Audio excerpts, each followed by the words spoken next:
వివేకానందరెడ్డిని చంపేసి నారాసుర రక్త చరిత్ర అని చెప్పి కడాన ఆయన కూతురి పైన కేసులు పెట్టి వేధించడం అంటే మీరు ఒక్కసారి గుర్తుపెట్టుకోవాలి. బాబాయినే చంపేసిన వాడు నువ్వు నేను ఒక లెక్క తమ్ముళ్ళు అని మిమ్మల్ని అడుగుతున్నా. కడాన ఈరోజు మీరు చూస్తే చెల్లెలు ఆ రోజు జగనన్న బాణం, జగనన్న వదిలిన బాణం ఏమైంది? ఈరోజు ఏమైంది?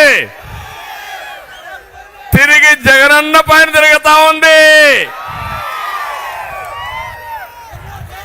వాళ్ళ ఇంట్లో ఉండే వ్యవహారం మనకు సంబంధం అంట, నేనే ఆడిస్తున్నానంట. అంటే ఆ రోజు కూడా నేనే పాదయాత్ర చేయించాను ఆవిడ దగ్గర, ఇప్పుడు నేనే పాదయాత్ర ఆవిడని తిరుగుబాటు చేశాను. అంటే సిగ్గు ఎగ్గు లేకుండా చెప్పిన అబద్ధాలు చెప్పకుండా కళ్ళార్పకుండా అబద్ధాలు చెప్పే వ్యక్తి ఈ జగన్మోహన్ రెడ్డి అని చెప్పి కూడా నేను మీకు తెలియజేస్తున్నా. ఆ రోజు రిలయన్స్ మీద వైఎస్ఆర్ ను చంపింది రిలయన్స్ అని దాడులు చేశారు, జ్ఞాపకం ఉందా మీకు? అప్పట్లో తర్వాత ఏం చేశాడు?